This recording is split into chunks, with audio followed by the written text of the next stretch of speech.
Good evening class ninth ये जो तुम लोगों ने डाउट्स पूछे हैं, ये काफ़ी डाउट्स हैं, तो मैंने सोचा कि इसका वीडियो लेक्चर आपको बना के भेजूं।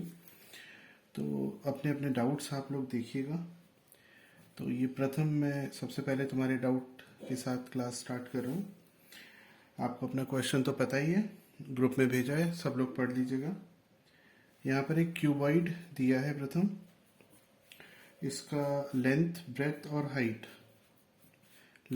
और हाइट का जो सम है दैट इज 19 सेंटीमीटर, और डायगोनल क्यूबॉइड का डायगोनल होता है L square plus B square plus H square.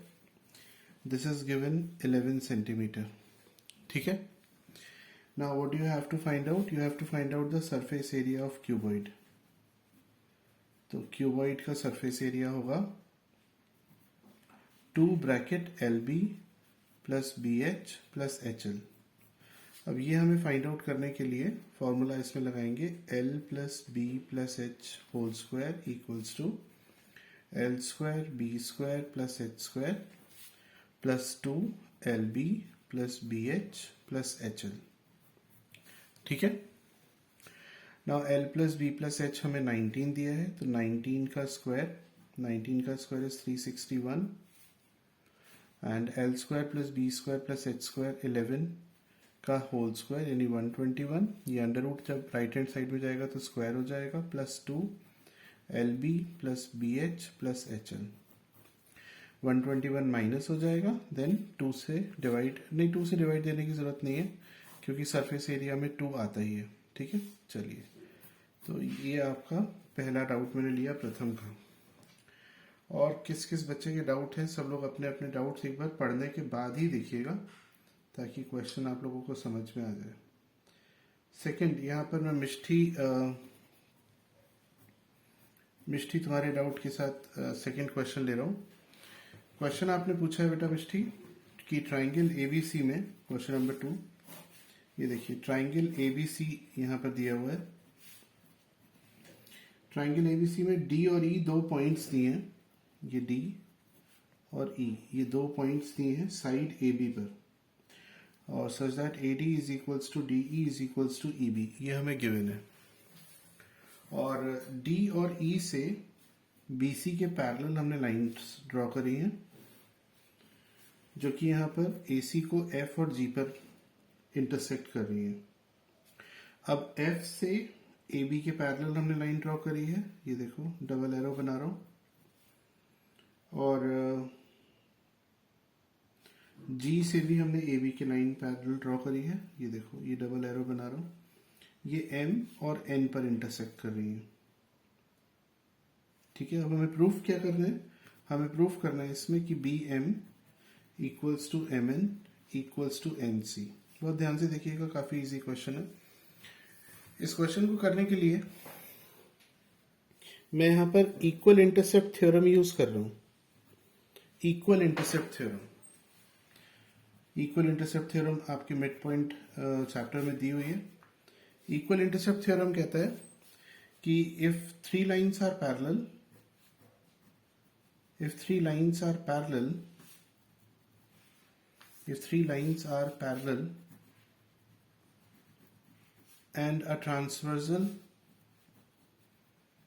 and a transversal is making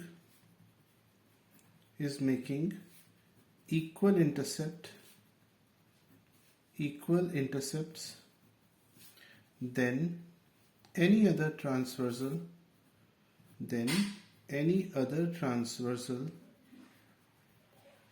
will also make equal intercept.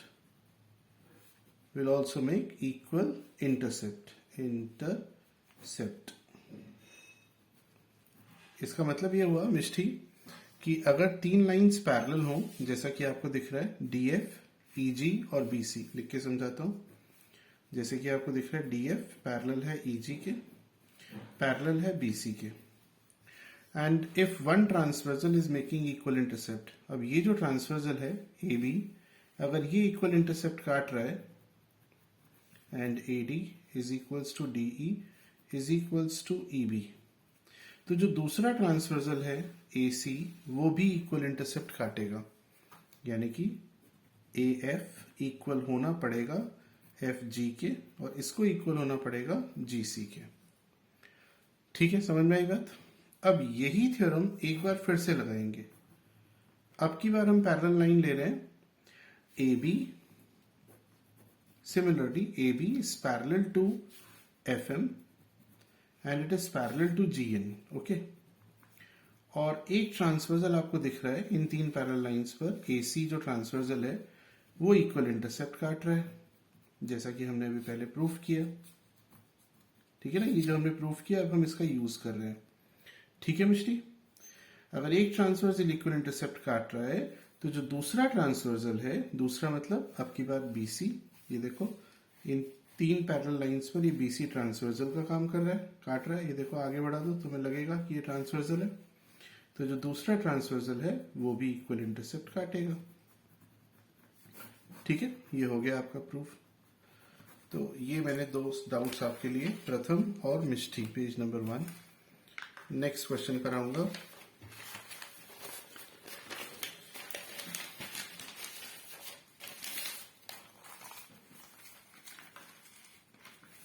चलिए पेज नंबर 2 पर आते हैं। प्रथम और मिष्टी, ये दो डाउट्स हो गए। इसके बाद नेक्स्ट जो डाउट लेते हैं वो है सीरीज में, ये भी डाउट मिष्टी का ही है। मिष्टी, आपका जो अगला डाउट है ये ग्राफ से रिलेटेड मुझे लग रहा है। क्वेश्चन नंबर 6 जिसको आपने मार्क किया है, the graph of a linear equation in X and Y passes through 4,0 and 0,3। यानी क्वेश्चन में लिखा है कि कोई ग्राफ है लीनियर इक्वेशन का, वो 4,0 और 0,3 से पास हो रहा है। हमें k की वैल्यू फाइंड आउट करनी है।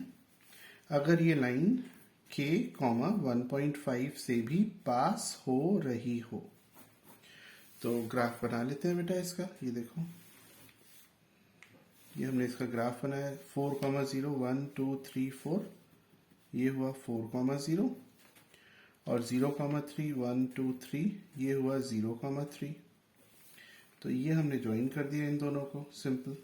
ठीक है, अब ये लाइन पास हो रही है k और 1.5 से। k हो गया x का x कोऑर्डिनेट जो कि हमें नहीं पता, y कोऑर्डिनेट है 1.5, ये 1 है ये 2 है, तो 1.5 यहां पर होगा।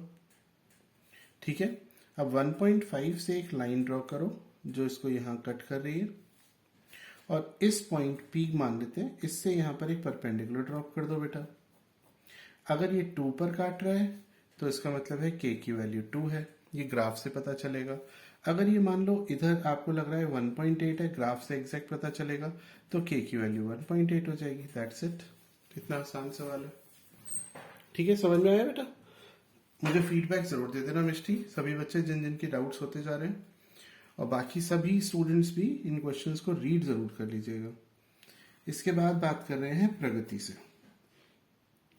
प्रगति, तुमने ये जो शीट भेजी है सर्कल्स की, इस पे कुछ मार्क्ड क्वेश्चंस हैं जो आप पूछना चाह रहे हो, तो आओ जरा देखते हैं बेटा। सबसे पहले बात करते हैं प्रगति 7th क्वेश्चन जो मुझे मार्क दिख रहा है। यहाँ पर दिया हुआ है कि एक सर्कल है O, O is the centre, O इसका सेंटर है, and the length of the chord AB and CD are in the ratio 5:3। AB और CD ये कॉर्ड्स हैं, इनकी लेंथ का रेशियो दिया हुआ है 5/3। ये हम AB मान लेते हैं, AB। एंगल AOB हमें दिया हुआ है 100 डिग्री, और हमें एंगल COD फाइंड आउट करना है। सबसे पहले तो COD, ये हम CD मान लेते हैं, CD। ये वाला एंगल हमें फाइंड आउट करना है। ठीक है Pragati, and ratio between the arcs AB and CD। चलो पहले ये बात करते हैं। तो यहाँ पर AB और CD की लेंथ का रेशियो 5:3 है।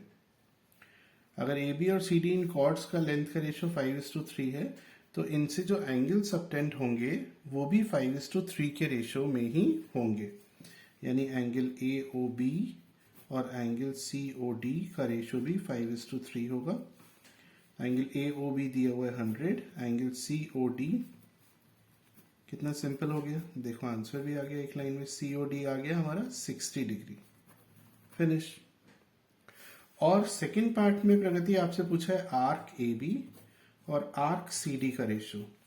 तो ध्यान रखना कि जो रेशो कॉर्ड्स का होता है वही उनसे सेंटर पे बनने वाले एंगल्स का होता है, और वही रेशो आर्क्स का होता है, यानी इसका रेशो भी 5:3 होगा। ठीक है, समझ में आ गया। चलिए नेक्स्ट, अब मैं डाउट ले रहा हूं आप लोगों का। ये हमारा आ गया पेज नंबर 3। नेक्स्ट डाउट ये भी प्रगति का ही होगा, क्योंकि इस शीट पे 3-4 क्वेश्चंस पूछे हैं प्रगति आपने। ये जो क्वेश्चन दिख रहा है मुझे, ये है third question. Yes, exactly third question. The given figure shows 2 congruent circles with centres P and 2 congruent circles with centres P and Q। ये 2 congruent सर्कल्स हैं। congruent सर्कल्स का मतलब हुआ कि इनकी रेडियस इक्वल है। ठीक है, ये 2 कॉन्ग्रुएंट सर्कल्स हैं, इनकी रेडियस इक्वल है। ये कॉन्ग्रुएंट सर्कल्स हैं, इनकी रेडियस इक्वल है। इनके सेंटर्स दिए हैं आपको P और दूसरे सर्कल का सेंटर है Q। R is the mid point of PQ। PQ का मिड पॉइंट आपको R दिया है। Then we have AB and CD। AB RCD is a straight line. Okay, ये एक स्ट्रेट लाइन है, ABRCD, ये एक स्ट्रेट लाइन दी हुई है, ABRCD। ठीक है प्रगति बेटा, ये स्ट्रेट लाइन दी है। हमें प्रूफ करना है इसमें AB is equals to CD। तो हमें इसमें प्रूफ करना है that AB will be equals to CD। ये हमें प्रूफ करना है। कैसे होगा देखते हैं।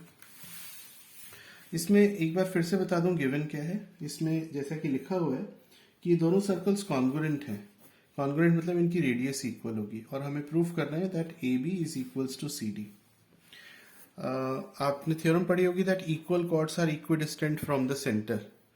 और एक और थ्योरम पढ़ी होगी बेटा, if 2 chords are equidistant from the centre then they are equal. तो हम इसके लिए काम कर रहे हैं, ये एक परपेंडिकुलर ड्रॉप कर देते हैं PM, और यहां से एक परपेंडिकुलर ड्रॉप कर देते हैं QN। चलो, ये परपेंडिकुलर ड्रॉप कर दिया हमने। अब एक काम करिए, ट्राइंगल PMR और ट्राइंगल QNR, इन दोनों ट्राइंगल्स को लेते हैं। देखो, एंगल 1 इक्वल होगा एंगल 2 के, वर्टिकली अपोजिट एंगल। और आपको इसमें गिवन था कि R PQ का मिड पॉइंट है, यानी कि PR इक्वल होगा RQ के। एंगल 1 एंगल 2 के इक्वल है, और एंगल M और एंगल N ये 90 डिग्री इक्वल हो गए। तो बाय AAS प्रॉपर्टी ये दोनों ट्राइंगल्स कॉन्ग्रुएंट हो गए। कॉन्ग्रुएंट हो गए तो CPCT की मदद से आप कह सकते हैं PM will be equals to QN। और अभी अभी मैंने प्रगति आपको बताया that if two chords are equidistant from the center then they are equal, from the center then the chords are equal, then the chords are also equal, and hence AB is equals to CD। ये जो theorem है प्रगति, ये theorem एक circle में भी apply होती है, और ये थ्योरम 2 कॉन्ग्रुएंट सर्कल्स में भी अप्लाई होती है। ये भी चाहो तो लिख देना, ठीक है ना। ये थ्योरम एक सिंगल सर्कल में अप्लाई होती है और 2 कॉन्ग्रुएंट सर्कल्स में भी अप्लाई होती है। पेज नंबर 3, मैं इसका पेजेस का PDF बना के भी आपको भेज दूंगा, ठीक है। नेक्स्ट क्वेश्चन पर आते हैं। नेक्स्ट क्वेश्चन लेते हैं। नेक्स्ट क्वेश्चन किस स्टूडेंट का हम ले रहे हैं? प्रगति, ये भी आप ही के कुछ डाउट्स हैं। ये स्टैटिस्टिक्स चैप्टर के मुझे लग रहे हैं। Question number 6। क्वेश्चन नंबर 6 में फ्रीक्वेंसी डिस्ट्रीब्यूशन टेबल बनाना है। यहां लिखा हुआ है ages below 0, below 7, below 10, below 13 and below 16. Number of students, below का मतलब हुआ कि क्यूमुलेटिव फ्रीक्वेंसी दी है, ध्यान रखना. 0, 85, then we have 140, then we have 243 and this is 300. ये फ्रीक्वेंसी नहीं है, ध्यान रखना. बस यही एक पॉइंट समझ गई तो क्लियर हो जाएगा सब कुछ. अब इसको करेंगे कैसे, देखो. बिलो 0 0 तो इसको आप छोड़ सकती हैं. 0 to 7, 7 to 10, 10 to 13, 13 to 16. ये हो गया क्लास इंटरवल. ब्रैकेट में लिखना एजेस, यहां पर लिखना फ्रीक्वेंसी यानी नंबर ऑफ स्टूडेंट्स.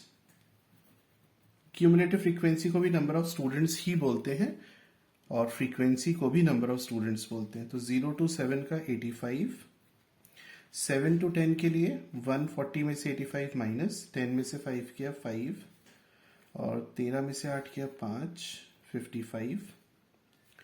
फिर 10 to 13 के लिए 243 में से 140 माइनस कर देंगे, 3 0 1.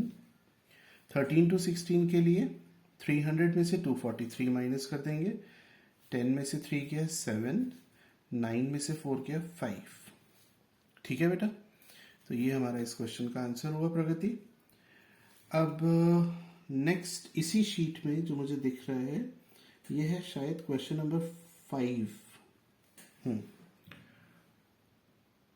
ये क्वेश्चन है आपका question number 5. Yes, question number 5. देखो बेटा, हो सकता है नंबर में गलत बोल रहा हूं पर हाँ क्वेश्चन आपको मैं एग्जैक्ट वही बता रहा हूं जो आपने पूछा है.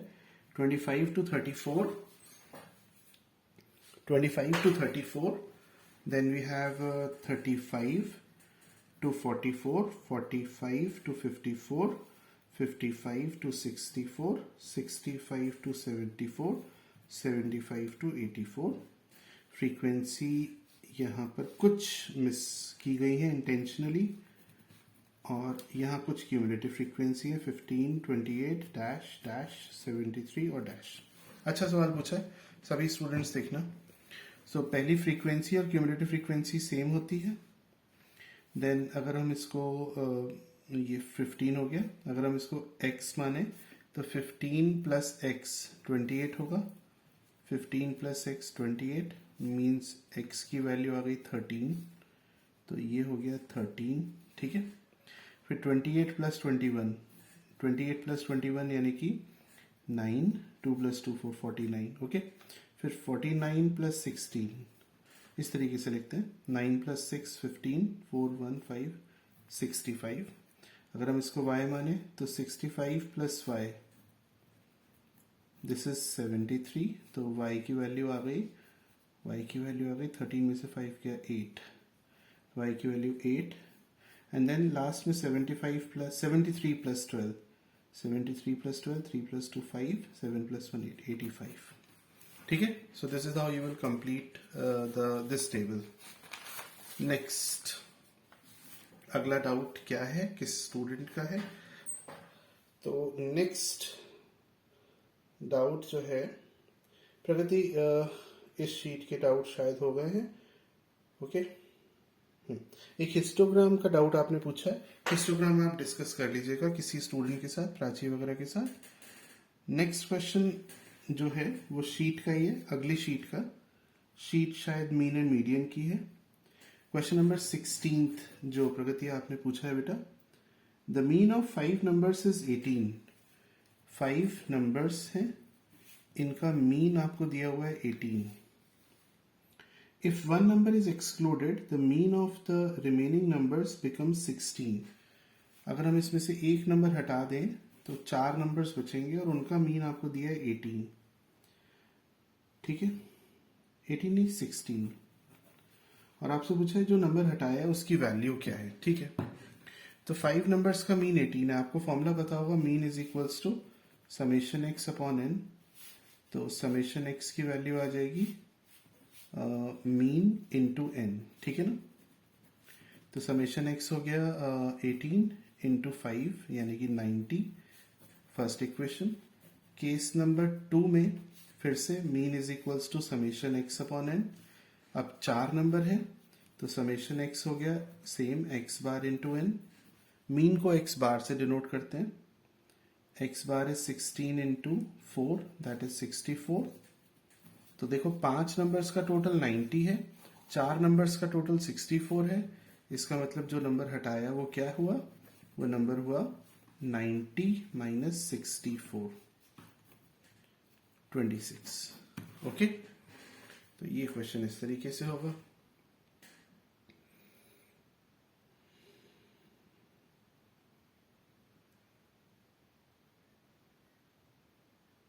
चलिए नेक्स्ट क्वेश्चन है 13th क्वेश्चन। अगला क्वेश्चन है 13th जो कि पूछा गया।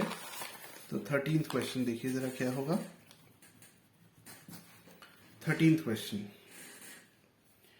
The mean marks out of 100 of boys and girls in an exam are 70 and 33। यानी बॉयज का मीन हमें दिया हुआ है 70 और गर्ल्स का मीन दिया हुआ है 63।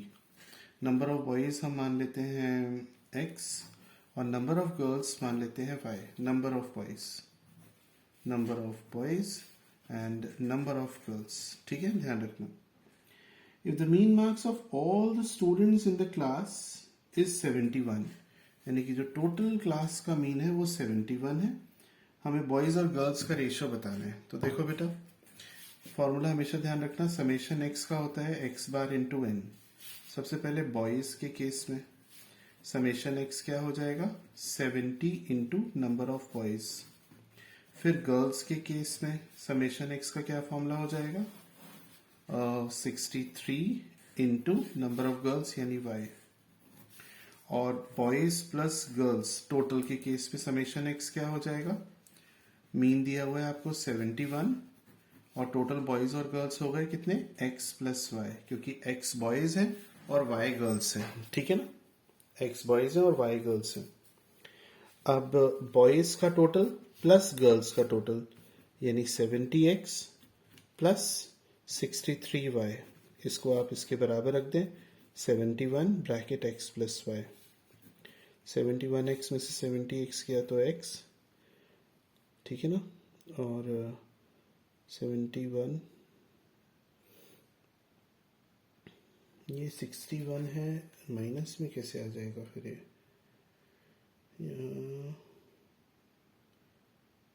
73। अच्छा गर्ल्स का टोटल, गर्ल्स का 63 नहीं 73 है, ठीक है ना, 73 है, माइनस में आ रहा था ना। 73y में से 71 गएगा 2y, so x upon y is equals to 2:1. So this is the ratio of the boys and the girls. चलो, थैंक यू, गुड नाइट बेटा।